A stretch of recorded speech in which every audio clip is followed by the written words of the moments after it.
Hello everybody, this is Founder Laerun, and I am here with Fantasy Grounds College. Today we are going to present you with some line of sight using a new map released by MapHammer. He's a cartographer. At the end of this show, I'll give you the links of all the things I'm using, such as this Wizard's Desk background theme.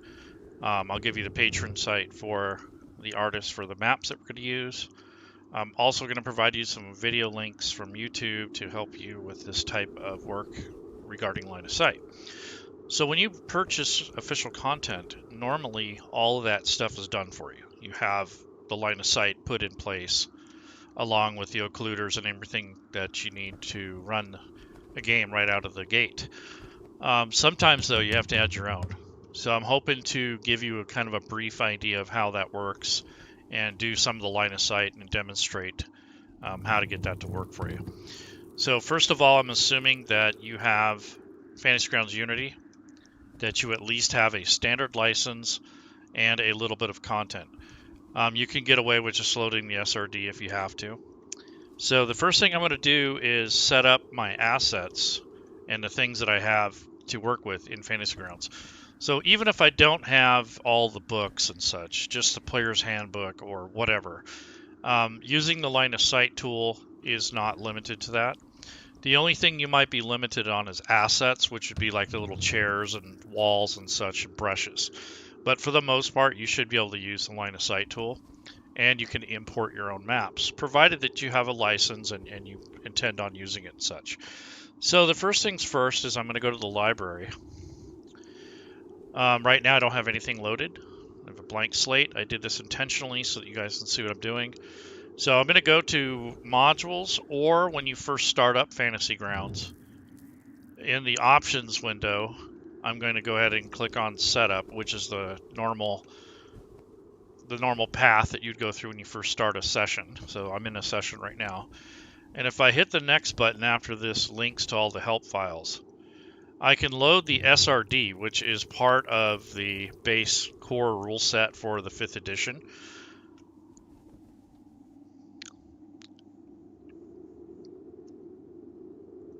And what this does is allows for you to at least kind of get a look at Fantasy Grounds. It's very limited, but you have a bestiary, you have the data, and you have magic items. So if you only have the player's handbook, you don't need the data, but you can load the bestiary and the magic items. The bestiary is just like the monster manual, minus a handful of creatures and all the artwork. The SRD data is just basically the system reference document.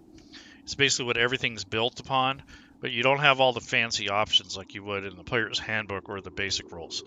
And then down at the bottom here, the SRD is just some choice magic items that have been pulled from the Dungeon Master's Guide. So those are the bare minimums there to load. If you have other content, you can load that too. But when you're creating line of sight, you don't need a ton of data. So I'm just going to leave it very minimal. The other thing you need to have to kind of check what you're doing and to see how things look is you're going to need a character or an NPC. So that would entail that you use the combat tracker.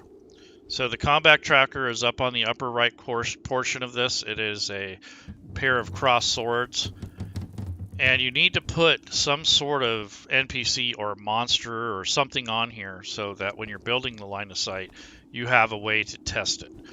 So the best way to do that is to grab an NPC. So I'm going to open up the NPCs banner and pick any one of these creatures that you want to use. Doesn't have to be anything fancy. But since this is a ruined castle, what I'm thinking about is maybe a dragon of some sort. So I'm going to go to the dragons here. And, oh, there's a nasty red dragon. How about this, a blue dragon? So this is an ancient blue dragon. So this is pretty cool if you ever used Fantasy Grounds.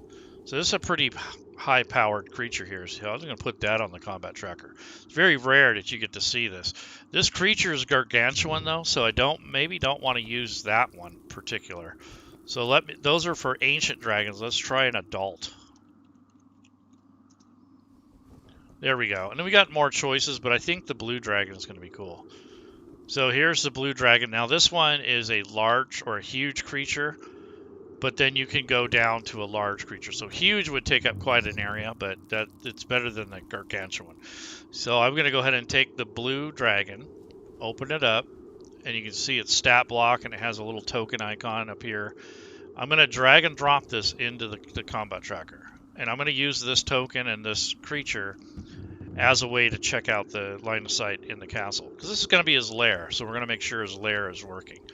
Right now, he's not visible. I don't have the visibility on, so I'll click the eyeball, and that'll show him on the map better. And also, that's how you hide or reveal individual tokens. Or you can click this eyeball up here and do them all at once. Just depends on your scenario. So I'm going to go ahead and close the NPCs. So one of my first things I did was just get my library set up, get the NPC that I'm going to use to test, and it can be a player also. So if I go to characters and I add the players, I could do that. So I'll go ahead and add these.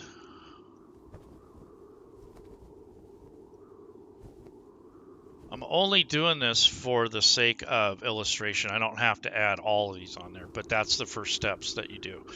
Now that I've done that and I've set up the campaign, I can close this. Down here, I have some show notes that I'll paste and copy and paste later at the end of the show. Now what I'm going to do is go to the assets library. So like I said before, when you have a module that's already created, when you open up your images and maps, usually there's a group here already, and it'll have all the maps that you need, and you just double click on them and open them up, and when you actually use line of sight, it's already there.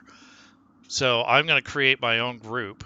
So I'm going to click to add category, and I do this by habit, not necessarily necessity, but it's called group 1, and if you want to edit it, you just go into the edit button, and I'm going to just call it my maps. And this is where I'm going to basically import the maps that I want to use for my session. And these would be custom maps that I'm making myself, or things that I've got off the DM's Guild, or that I had commissioned, or that I purchased from the author directly, or from Patreon. In this case, this is a map that I'm going to bring in from Map Hammer. I am a patron supporter of him, and he also has supported the college in the past. I invited him to a couple of our Mappers Delight shows. So he's been participating in the virtual tabletop community for at least a few years now. So he's one of my favorite map makers. And I also am looking at other mappers currently.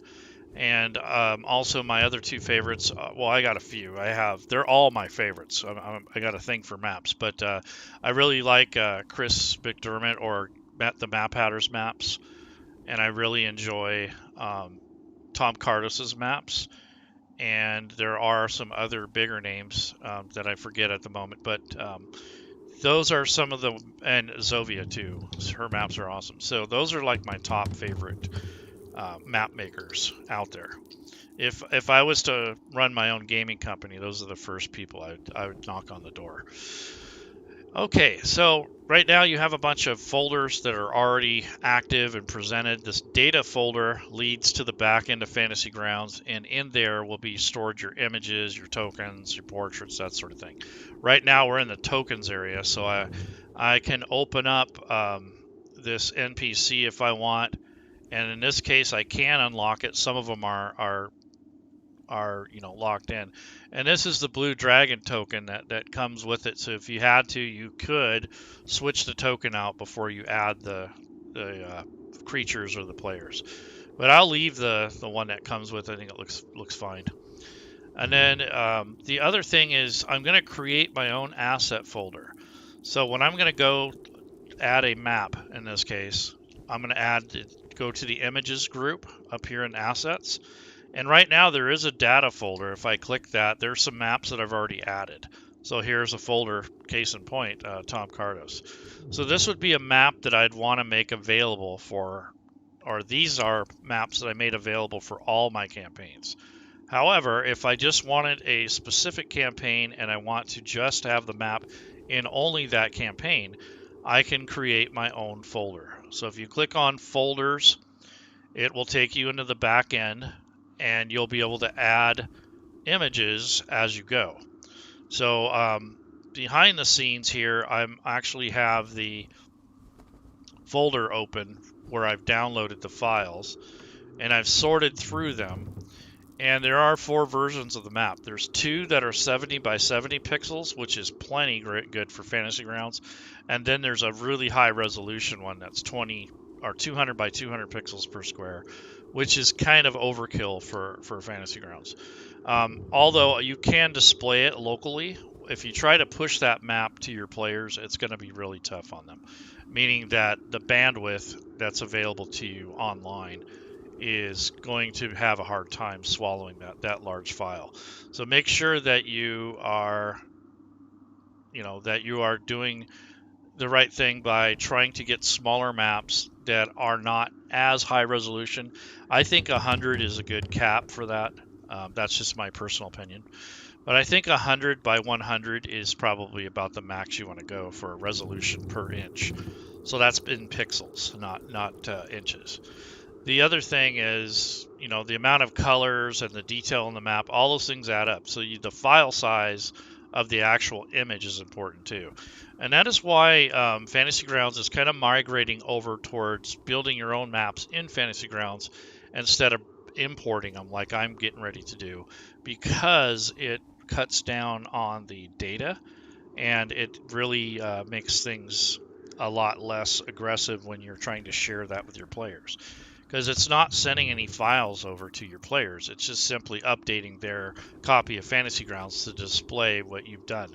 So you have coordinates and things, and that's what it's sending over. However, when you have an image, it's also sending that over on top of things. So you got to be careful on how large and how big your images are. And that's a common mistake that people make when they first start using Fantasy Grounds, is they'll have these huge maps. I mean, it's fine when you're around a table, but when you're actually using Fantasy Grounds and you have people connected to you online, if someone has bad internet or wireless or whatever, it's really going to slow things down. So be careful with that. Okay, so the next thing is I'm going to add on the back end, I'm going to add 2 versions of the map. There's a 70 by 70 gridless map and a 70 by 70 nighttime gridless map. So I'm going to use both of those, and I'm going to put them in my campaign folder, and in the subfolder in that is basically a data folder where you're only putting it in the actual campaign and not in the top end. So I'm going to go ahead and add the maps to the top end, or excuse me, and actually this is at the level of the campaign, not the top end. So I pasted those into the Fantasy Grounds campaigns, and then the name of my campaign folders, and then there's another subfolder called images. So now when I go into Fantasy Grounds and I want to see what I've added, there's a refresh folder assets button, and as soon as I do that, you'll see a campaign folder appear if I did this right. I hit the refresh, and here's the folder. If I double click that, there are the 2 maps. So there's a nighttime one and a daytime one. I think I'm going to use the daytime one because I could see more of the detail. So if you double click this, you'll get a preview image. And you can also scale the image so you can see it a little bit better. So this is the castle. It's a ruined castle of sorts, and this is where the blue dragon's going to live. And then we're going to add a little bit of line of sight, maybe probably on this middle building here, whatever you want to do, but this is just an example. If you want to create an image record and you've already created your group, you can click on this create image record. This preview will go away, and then it will add it to here, and that's when we'll start working. Or you can actually set this as a background decal. So if I didn't like what I saw in the background and I had a cool image that I wanted to share, maybe a 3-dimensional image of the castle with the dragon standing in front of it or whatever, that would be kind of cool to share with your group. But I'm going to go ahead and click on create image record. And what it's done is it's added it to my group here. And it also is now an image record that I can edit and work with. So I'm going to go ahead and close those for now. And basically, this is the start of getting to know Fantasy Grounds and also how to actually add or manipulate some given line of sight data. So here's a kind of getting this set up for the line of sight mode. So generally what I'll do is I'll stretch the frame out to where I want it. And then there's a little drop down called toggle toolbar. And if you click zoom to fit, it'll actually zoom this out to fit the area that you're working in. And since we're not really going to do the entire castle, we're not going to have time for that, I'm going to do this inner building that seems to have a tunnel right here, which might be where our dragon sleeps. And then there's two double doors that have been knocked over. So this is perfect for that dragon, to be honest. So that'll be his little nest that he has inside of the castle itself. So not only does he have a little protection, but he's got this building, this inner croft here that he can use as his lair. So that's perfect. And there's some staircase here that probably goes to nowhere. Maybe it's ruined up above, or maybe there's another level, whatever. So he's left this open-ended, and you got this tunnel here, so you can take it further and beyond what the map is showing. You can see there's crumbles in the walls where there was an ancient battle, or perhaps when the dragon took over the castle, this is what happened. But nonetheless, there's the ruined castle, and if you get off-centered like I am now, all you have to do is click on the zoom to fit, and it will recenter the map. It's important to get to know how to use those functions. So this says up here on the top left, 70 by 70 abandoned castle gridless. So I might put map in front of that with a comma, so that way when it shows up in my image records, it will alphabetize. So when I lock this, it should update the images and maps, and it will reflect the file that you named it. And then also here for the players, I'm going to click off this identified, because I don't want them to see this. I just want them to see ruined keep or something like that.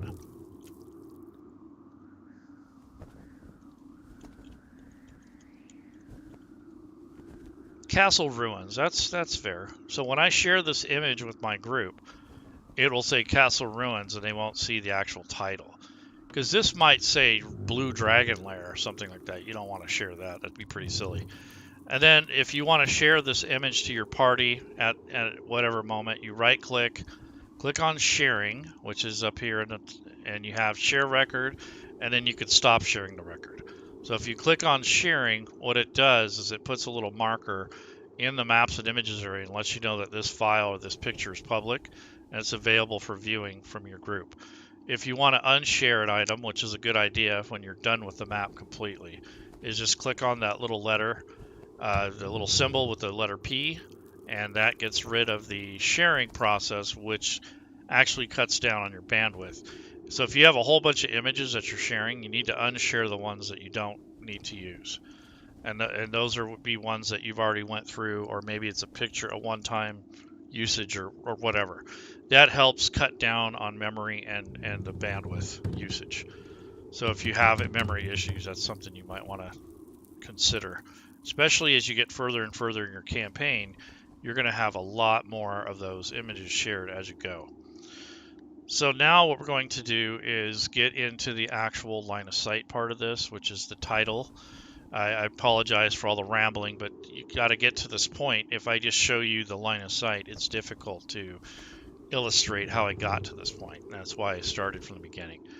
So the next thing I'm going to do is unlock this.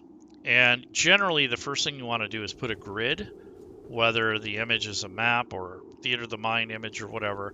Fantasy Grounds needs the grid if you intend to use this for battles and such. So I'm going to click on the grid icon. And we know that this is 70 by 70 pixels. So I'm changing the dimensions in the width and the height. And they're linked together. So here is basically your grid size, which is size for this particular castle.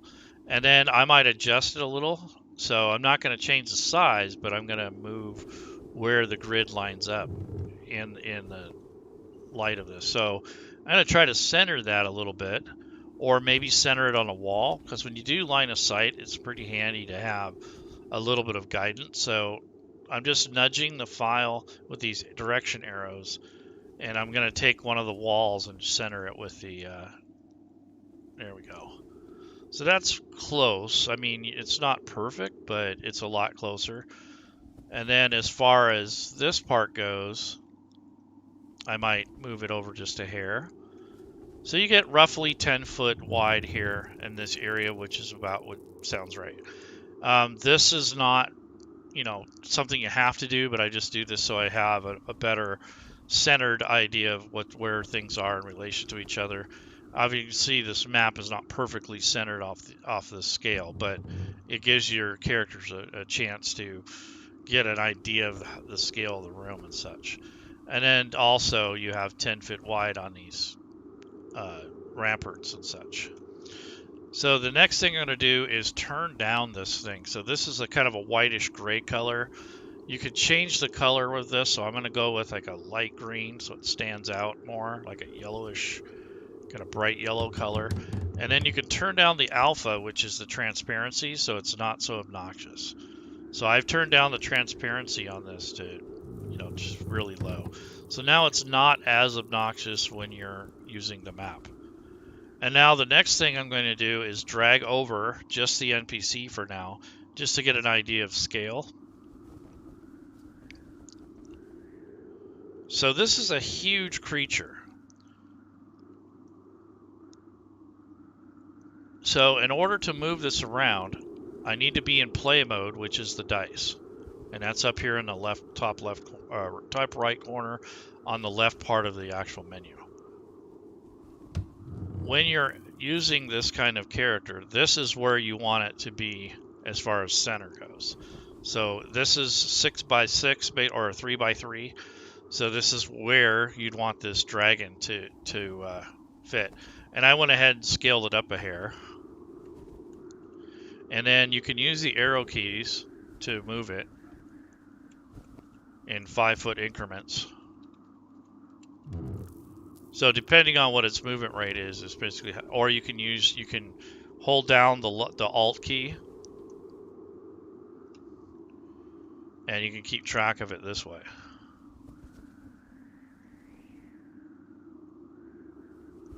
So let's say he hopped up in the air and flew a little bit and then landed again.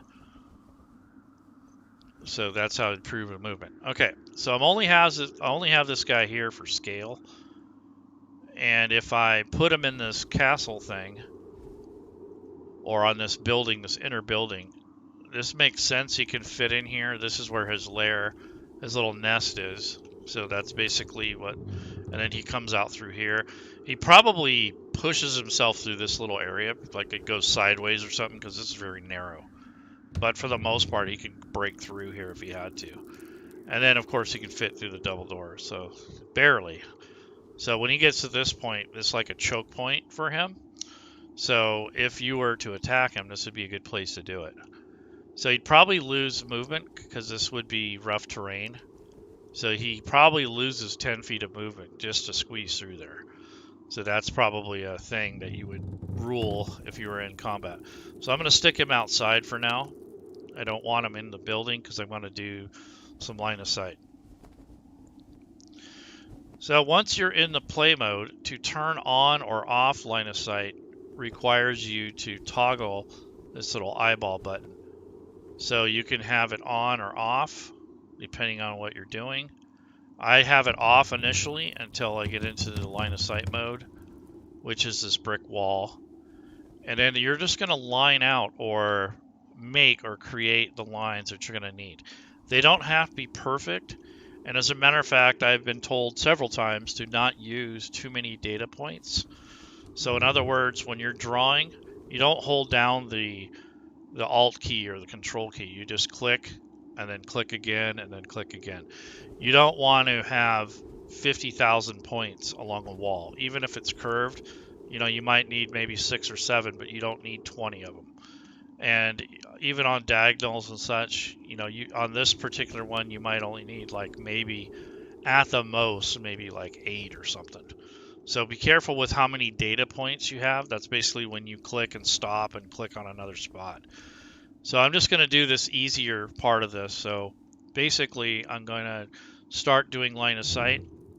And I'm going to just go on the inside here. You don't have to cover and go over this little area here and go follow this contour. That's overkill. It's something that I was doing earlier. So all you have to do is pick a corner and start drawing. So I want to make sure that I'm in the line mode and that I'm in the wall mode. There's other modes here, but we want to be in the line mode. And then what I'm going to do is just trace or make a line. And I'm just going to go out just on the inside here. And that's my starting point. And I'm not holding anything down other than the control key for push to talk. And then I can use the direction arrows at this point to get to my next spot.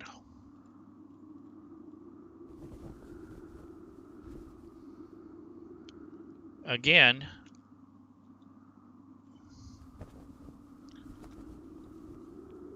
you do not have to be that accurate.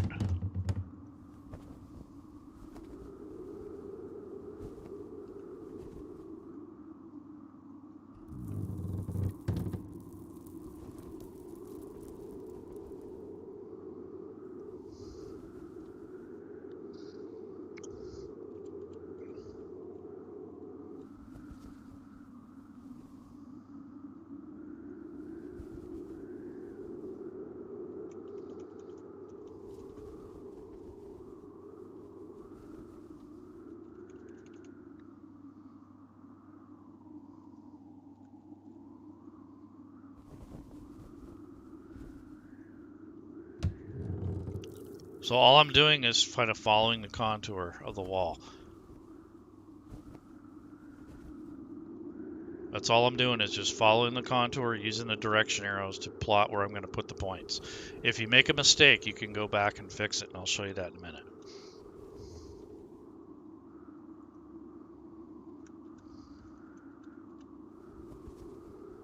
It's better to get all your lines put in and then worry about updating it.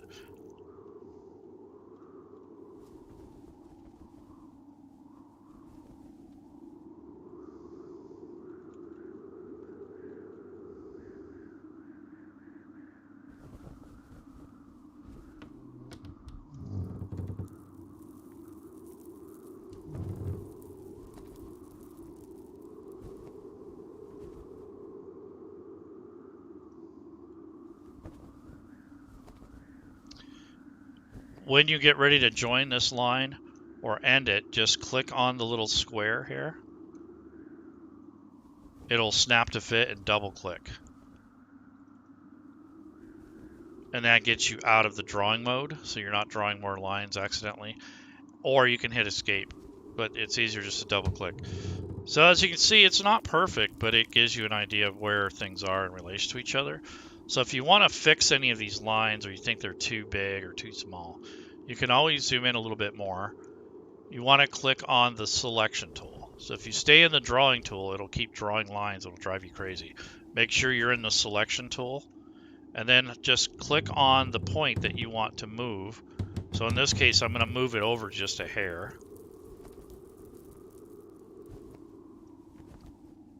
And that's really all it takes. Over here, I'm going to move this in a little.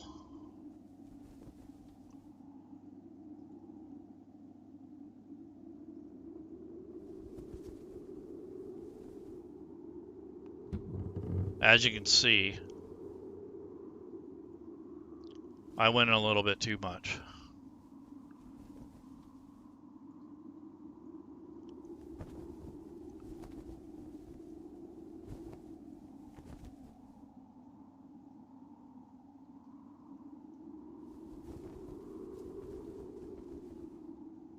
So you can adjust right after you create something. You don't have to do it then and there. So here I'm just adjusting how wide it is.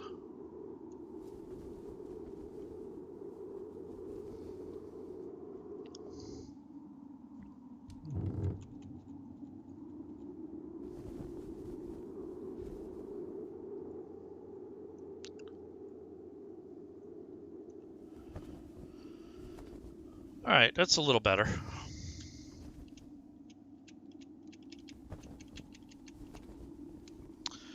So if you make a mistake or you need to undo something, Control Z.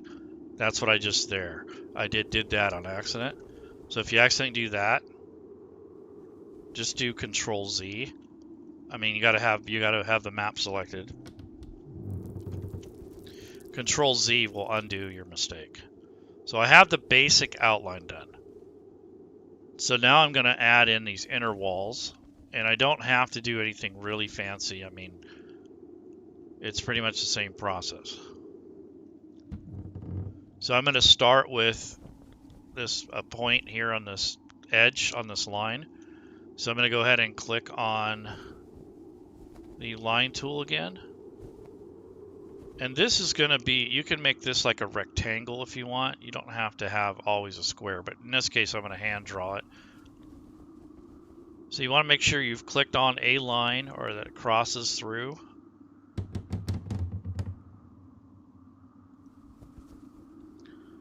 So those two lines are joined.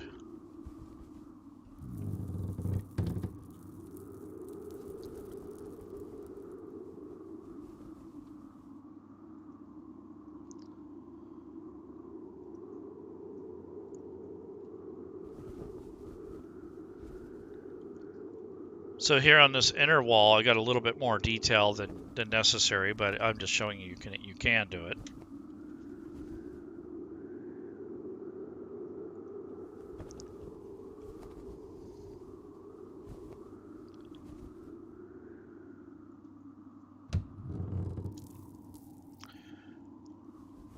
Okay, so here you can see I did not accurately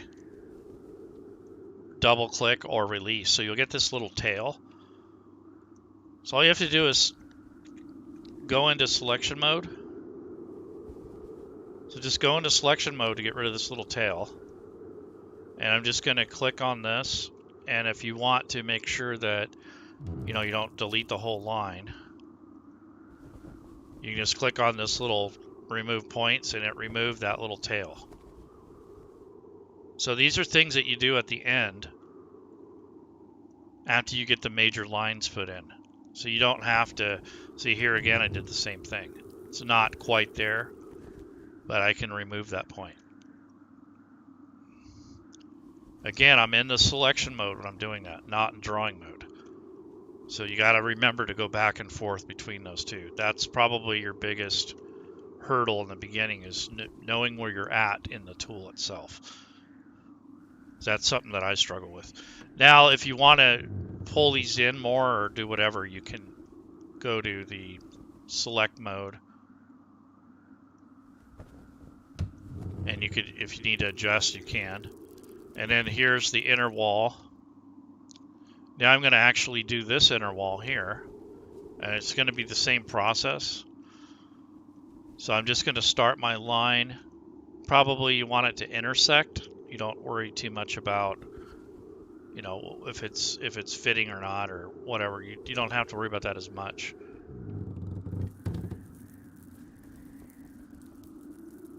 So now I'm going to take this and start creating my lines.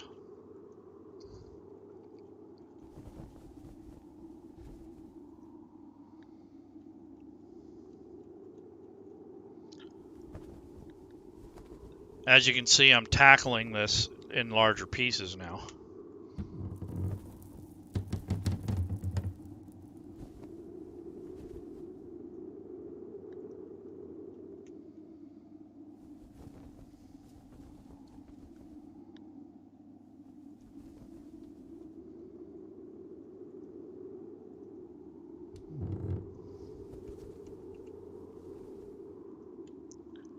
I mean, I keep a little bit of the detail, but not all the little fine little cracks.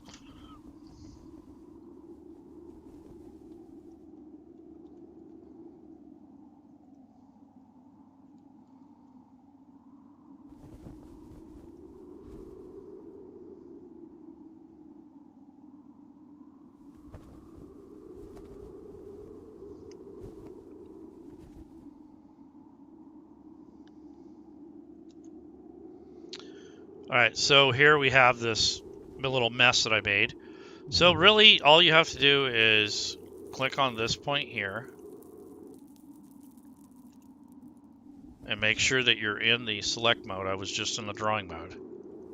Double click that, or in this case, we're not going to double click it, but we can. But in this case, I'll just single click and remove that point. And then for this, I can also remove that. So now it's snapped to grid, and then as you can see, I overshot here, which is fine. I just go to delete that point. So make sure that you're in the selection mode when you're doing this. So I noticed that this wall is not perfect, and that's okay. It's not a big deal. I myself get kind of crazy and I want everything to be perfect, but that's just me. Okay, so now that you have the major outer walls, you can test what you have so far, or you can keep building. I'll go ahead and test it. So you have to be in line of sight mode, and that actually those disappear. And then you have to toggle line of sight. You have to be in play mode, and then toggle line of sight. It'll look dark as heck until you take possession of a token. So here's possession of this token of the dragon. And as you can see, as I move through, it creates the shadow based on the occluders. And you can still see some of the definition of the wall, so you don't have to be super accurate on the edge of this, otherwise it's just going to look like a blob or a perfectly square block. You don't want that. And you can see where the line of sight is blocking. So in the next couple weeks or so, hopefully we'll get these shadows, and then we'll put more detail in here. Maybe there's a torch in here to attract adventurers or something like that. But anyway, so his nest is in here. So I'm going to do that part next. But that's basically the generic part of this. So the key is to draw the outsides and the inner walls if it's a thick wall. If it's a thin wall, you can get away with one line. But you have thick walls like this, you're better off using two. And then I'm going to get back out of line of sight mode and go back to the occluders. And you can see there's the occluders. I have a couple features that I want to show you that will be handy to you. So this is a pit. This is a hole in the ground. It may have a little slope to it, but basically it's a pit. So there is a pit feature, and all you have to do is go into line mode, and I'm on the pit feature in the line of sight tools. And all I'm doing is just roughly tracing the outer line of this. So it doesn't have to be perfect, but I'm trying to get some of the contour of the outside of the hole, so it kind of gives it more of a, instead of making a big circle, I'm just kind of taking these points and drawing them along the contour of this wall. Try not to make too many points. That's one thing that I've been warned about from Carl and from Smiteworks. If you have too many of these, it's going to cause grief potentially for players. So in other words, if I have 50,000 little points on every little nook and cranny here, it can cause problems. Now again, you go to select mode and you can drag these or move them wherever you want. If you have enough lines or points to work with, you can adjust these as needed. So I'm going to back these off a little bit. So what my intention is to get right up to the line, and that's not what you want to do. So technically that would go there. So you can kind of adjust it if you need to. The messy part that I have that I want to fix is this. This is driving me nuts. So first of all, it was too close to the edge.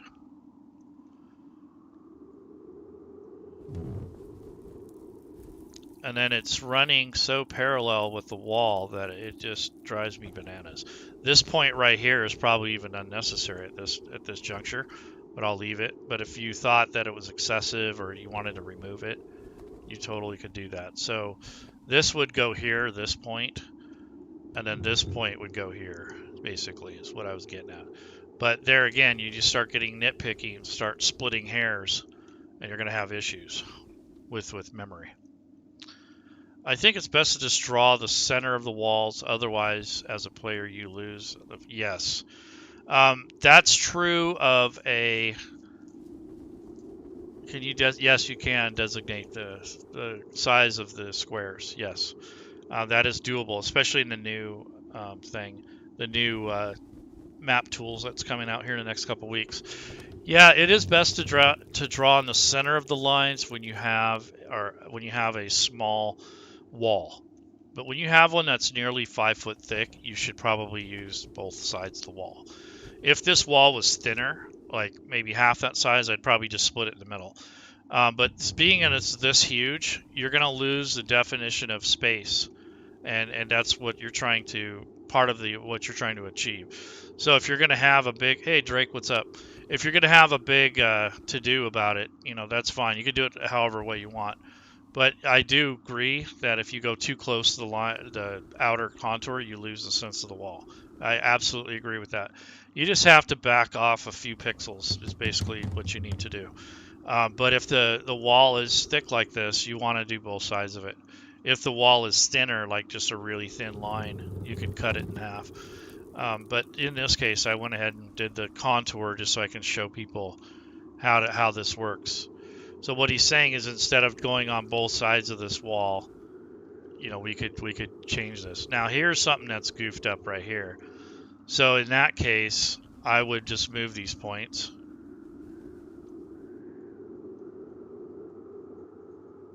And now I have a bunch of unnecessary points here.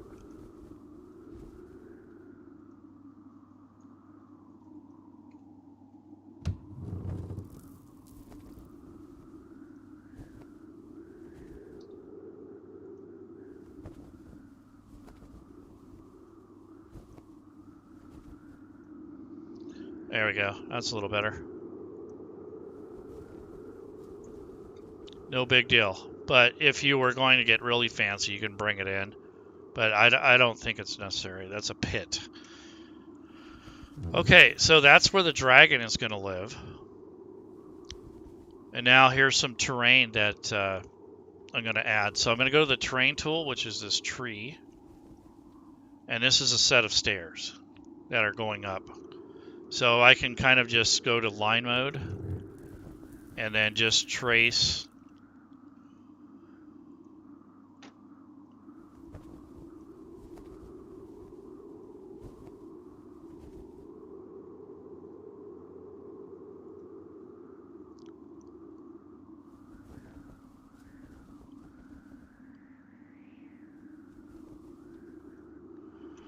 like that.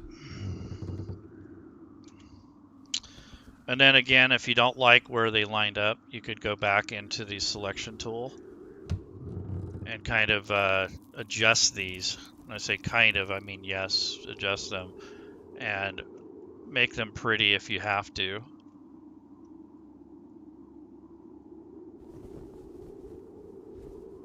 But there again, so I'm getting too close to the edge. So you want to be in a little.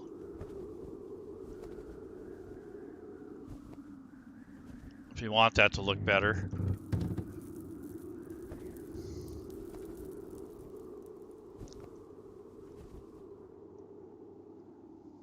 So however you want to do it, but this is basically the terrain tool. So that allows you to see in there if you go up the stairs. And to be honest, you would probably bring this back to probably about here before you start missing out on the features of the stairwell. So you could kind of you could dial these back so that it's not so aggressive and that it follows a contour. There you go. So you should be able to see at least the first few stairs. Okay, so that's basically the features that that are going to be shown here. The next thing is, what if you wanted a mist in this courtyard? So I'll add a couple effects on here too. So right now we have this. I'm going to go back to play mode and then turn on the line of sight. And I still have, functionality here of this dragon. But if he goes in that pit, he basically can't see anything outside of that pit if he's down inside of it. If he comes up, now the line of sight shows. So the pit leaves the occluder to where you can only see inside that pit. And then for the stairwell, if he was going to climb up, you can open that up and that would reveal the rest of it. And then close it. So that is basically a real basic raw line of sight. Now we were talking about adding some, some effects. So first thing, you want to lock the map layer so you don't accidentally move the whole map, because that'll also throw off your occluders. So I should have done that in the beginning. And then we're going to go to the effects, add effects layer. So that's on the very bottom here. And that puts in an effects layer that sits above the map. And then I'm going to go to the effects area, the tool, and use this drop down, and I'm going to go to mist. And as you can see, there's mist all over the place. So I want to, first of all, dial it back a little and then change the speed so it's not so dramatic like that. So that helps with the overall feel. And then I'm going to take the, while I'm in this mask in this particular layer, I'm going to click on this plus button, which covers all of the map. So then what I'm going to do is just go to the reveal section, and I'm only going to reveal the area that I want the mist to appear in. So I don't want it in there. So actually, the mist will be on the outside of this tool. So if you think about this in the opposite way, I could go to the hide and hide this area here.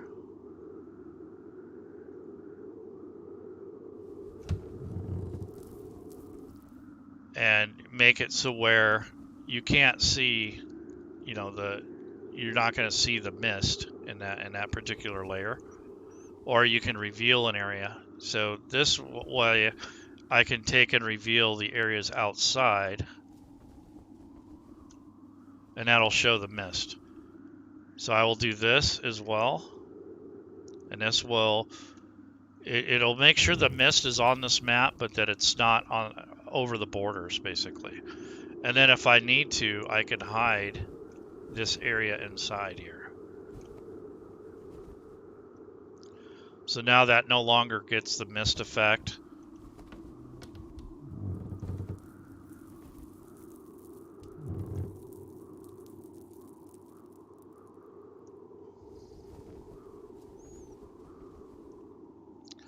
In these areas, you hold down the Alt key, and you can draw around.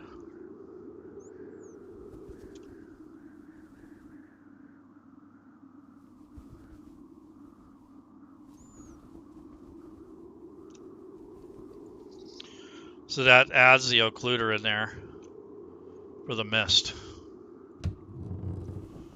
And then you can do the rest of it the same way.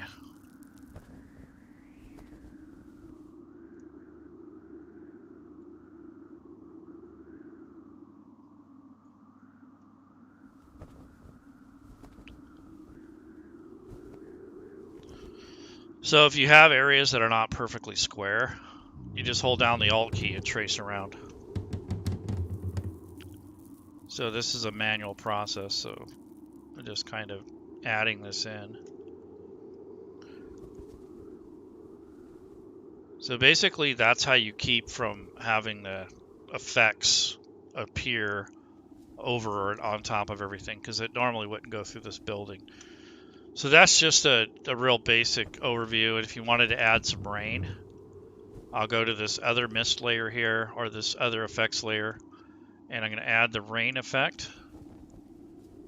And you would do the same thing. You would just occlude the areas that you want to hide. So I turn the rain down a little bit. Make the direction go the same way the wind is. Turn down the speed. But I turned up the intensity so we could see it a little bit better. And then I'm going to occlude this area because I don't want it raining inside unless the building is broken and doesn't have a roof on top.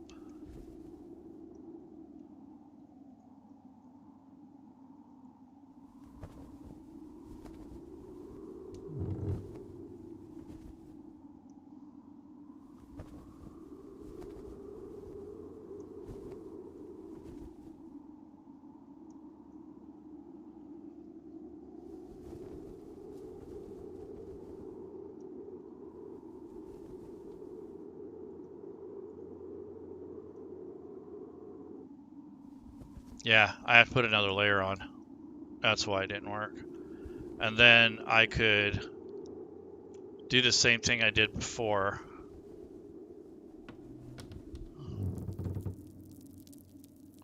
So now the rain is only raining inside this area.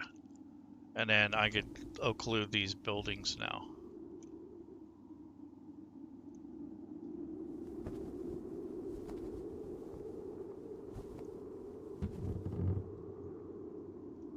So you get the idea that you can exclude areas.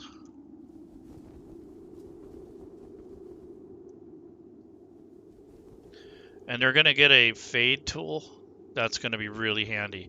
So this line that you can see between this mist and not having any mist will be obscured and blurred so that it blends in better.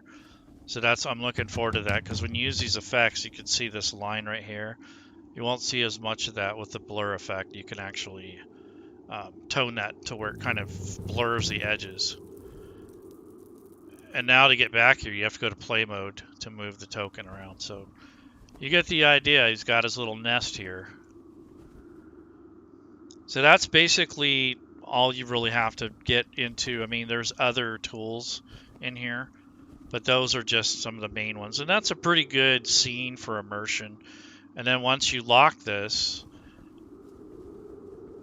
I'm going to use the toolbar to recenter it. And then what you want to do is take your map and kind of center it where you're going to be using it when you play.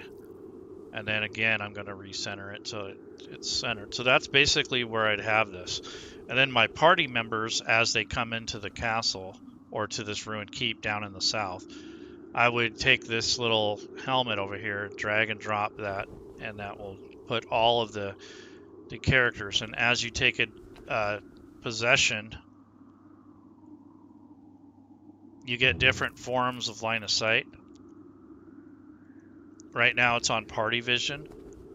So if you take possession of a PC token, you're going to see probably everything. So in the options, you can turn off the party vision. There's basically a setting for that so that not everyone can see what other people see. So party vision and movement on or off. If it's on, then it shows the areas revealed by the individual tokens instead of the whole party. So there's a couple settings that will help mitigate that. But nonetheless, that's basically what you're going to get with the line of sight. You don't have to do anything really fancy. It just kind of gives you the idea. So it's still raining in this building. So I'd have to go to the hide tool to change that. So if I go to the rain layer and then